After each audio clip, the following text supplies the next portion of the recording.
I feel like my face looks red, but I feel like it's totally not from Warped Tour. It's from freaking humidity out here in Rhode Island. Because I was lobster free at Warped Tour. Hey, what's up? I am here to give you guys a concert talk video on the final Warped Tour, which is Vans Warped Tour 2018. Here, Kevin Lyman decided that this would be the final cross-country Warped Tour, and I put that in quotes because I really think the whole thing is probably going to be over. This was the final cross-country Warped Tour. And I went to the Hartford, Connecticut date, which was July 15th. This is the date I have gone to every single time I've been to Warped Tour. It fucking sucks because you only have the amphitheater as far as shade goes, and obviously, like, some shade under some tents and stuff. But it's pretty much bare sun out there and a shitload of dirt and dust. So it's really easy at this Warped Tour to get super dirty on your legs and everything. Like, they'll literally, like, give you their own tan. It's crazy. The lineup I was pretty much satisfied with. I think the only thing which a lot of people are complaining about with this particular Warped Tour is that certain bands, like certain big kind of veteran bands, were only playing like selected dates or like half of the tour, which kind of got under my skin because I feel like if you're gonna like be a part of Warped Tour, you should be a part of the whole thing. But I understand, like, there's other commitments, other tours, other things that bands are doing. The bands I really wanted to see there, I saw everybody I wanted to see at this Warped Tour. So we got there, we got in a little bit past 11. Luckily, we didn't really have to go see anything until, like, after 12. So we kind of had a lot of free time just to look around, see where stuff was, get familiar with the setup and everything. And this was the first time, at least that I can remember at Hartford, where the main stages were in the amphitheater. And I think this was probably my biggest pet peeve this whole entire Warped Tour experience. That was really my only complaint, is this. The main stages were in the amphitheater, and obviously a shit ton of people want to see the main stage bands, you know, Journey, Left and Right Foot. Like, obviously there's going to be a ton of people for that. So you decide to pack them into this amphitheater, and then you have guard people telling you you can't come into the pit, and only like, oh, the pit's full, and you have to like literally sit there while the band's playing just to wait to see if anybody gets out of the pit. And like, it kind of like it made sense of a system for that, but I just don't understand why they didn't just do what they do on every single other date, time that I've been to this particular date, and just have the main stages out like where they usually are, like outside. Instead, they put the monster stages in those places, moved, like I said, the Journey Left and Right into the amphitheater, and then they had the other tiny stages in the normal places that they were in.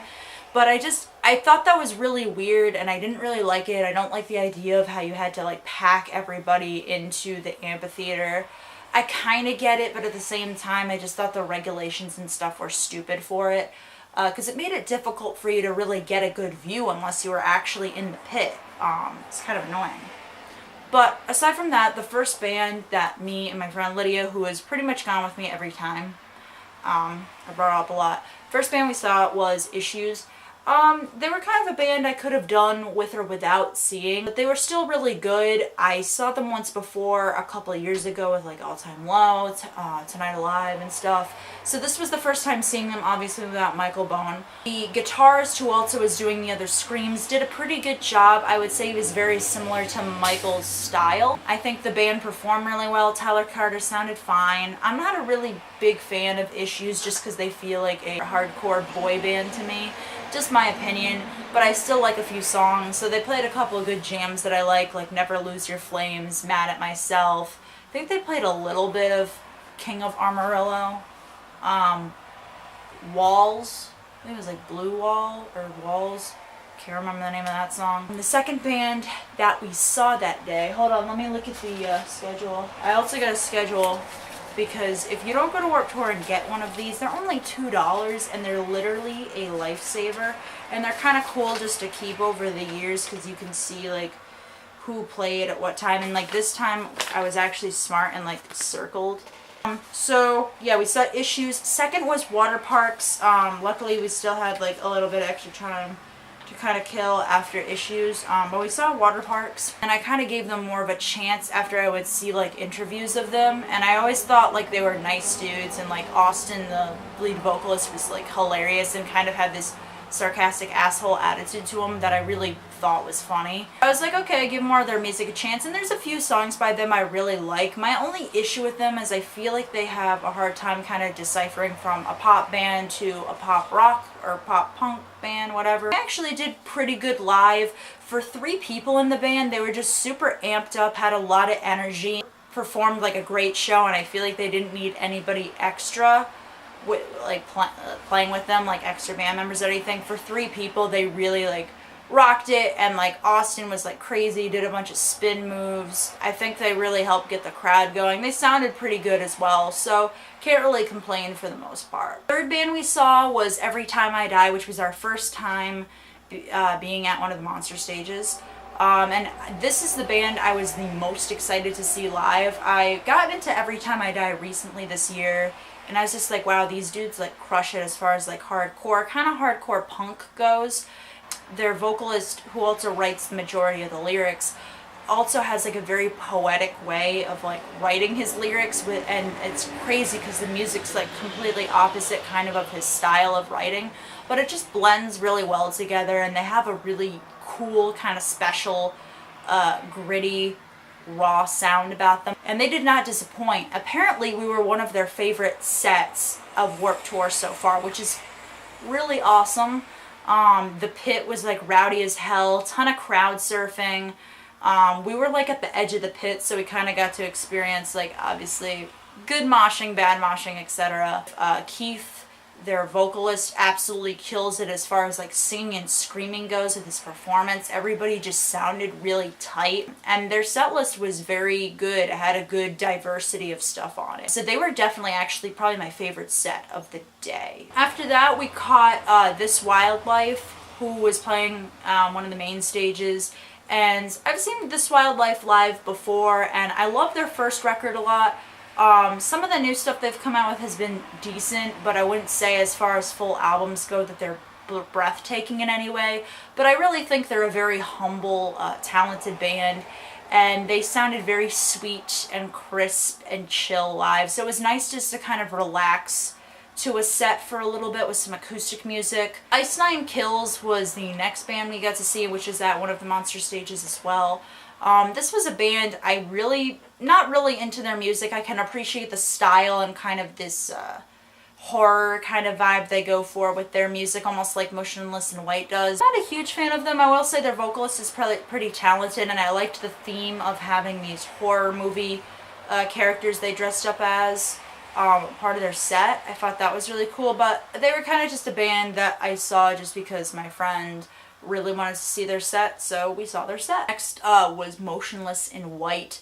They were on one of the Monster stages as well, and they did really great. I would say the first time that I saw them live, which was also at Warped Tour in 2016, I think they did better than they did at this particular Warped Tour, but we kind of were more towards the back of this set. There was somebody that just honked. I don't know why. It definitely shows like an absence because their bass player and their keyboardist left the band kind of recently, so I feel like that absence definitely is felt, at least with their live setting, but they still did okay, like, and they still played a lot of good songs. Next band we saw was Tonight Alive, which is one of the bands I was very excited to see. I haven't seen Tonight Alive since, I think, 2016, but it felt so much longer than that for some reason to me.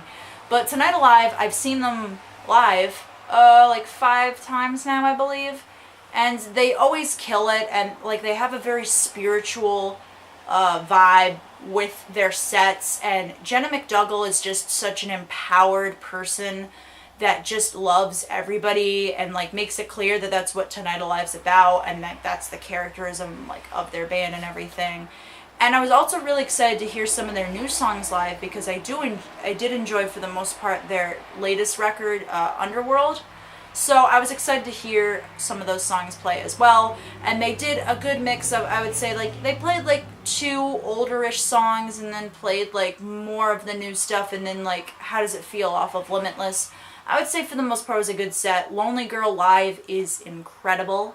If you haven't heard it, I highly recommend checking that song out live. Like, even if you watch a video or something, just that song, there's something about it live, they just perform it so great. And they also did a couple of new songs, Book of Love, which is an okay song by them, Disappear, which sounded great, Crack My Heart, so explosive. Jenna's voice live was so powerful, especially with that particular song.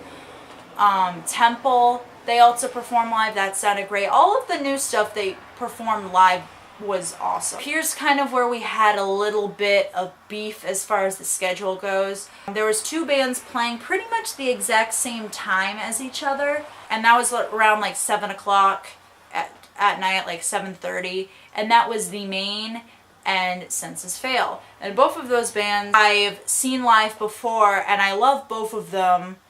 And it sucks because I forgot to mention earlier in the story, rewind a little bit. Before, when we weren't seeing any bands and we had like extra free time, we actually got to meet John from The Main. Here he is. That's me and my friend Lydia. We got to meet him, and I was really pumped. He had like a standard line. We didn't wait that long, probably about 20 minutes. And he was just, meeting people, taking pictures, signing stuff.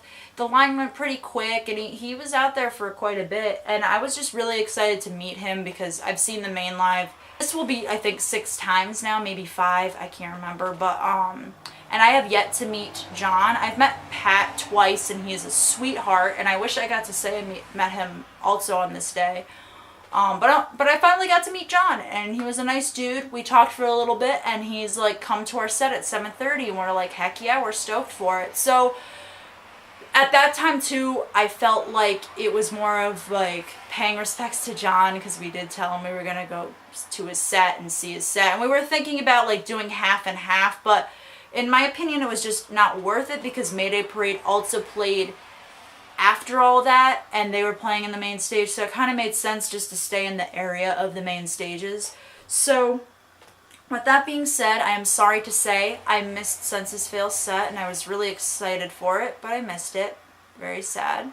But I got to see The Main, and as usual, The Main are an incredible live band. John just does a really great job of welcoming the crowd and kind of opening it up. Even if you've seen The Main for like the first time, aren't even familiar with your music, just wanted to watch it, I feel like he makes everybody feel a part of their set. And that's what I really love, and they always sound together. I do wish they kind of had more of a variety on their set list. That's like my only beef, because I feel like as far as older songs, they play the same older songs, and then they'll always play the same kind of newer stuff for the most part. But they played like, Don't Come Down, Bad Behavior, Black Butterflies off of Lovely Little Lonely. And I also appreciated them playing Don't Come Down to open with, because that sounded great. And then they played Am I Pretty? They did a cover of Song 2 by Blur, I believe. They did Everything I Asked For, of course. And then they did As Usual, Girls Do What They Want, and invited somebody on stage to sing part of the song. And the guy that did it, by the way, was incredible. I can't remember his name, but he did a good job. And after The Main, we saw Mayday Parade, and I was excited again just to see them play new songs. They only play Piece of Your Heart and It's Hard to Be Religious, and they don't disappoint either. I've seen them live now 7 times, and they, as usual, do good. But again, they're kind of a band I wish would switch their set lists a little bit in variety, but I can understand it's the final Warped Tour. You kind of want to go with the more popular kind of standout songs, so makes sense. But as usual, Derek Sanders was adorable. So anyways, stuff I got, a schedule which I showed you guys earlier. This is the ticket, paper ticket, and I got 3 CDs. I didn't kind of go overboard as far as merch this year on Warped Tour, but I got 3 CDs. I got The Main's acoustic album, which is basically just like their acoustic songs from their discography, but acoustic, duh, and I'm blurry. I got Mayday Parade's Sunnyland, which, really good record. I reviewed it. If you want to see the review, check out my videos and check out this review I did of the album. And then I got Every Time I Die Low Teens CD as well, and I also got the vinyl. Corners are kind of a little bit like beat up a little bit because this was in my backpack pretty much most of, or half of the Warped Tour day, kind of. Just because, like, I didn't know if this was, like, a limited pressing or not, but it is actually standard black, which is fine, because it feels like the 180 gram, and it feels like the good quality vinyl. I haven't spun it yet, but I'm really excited to own this, because when I started listening to Every Time I Die, that record is really the record that stood out to me.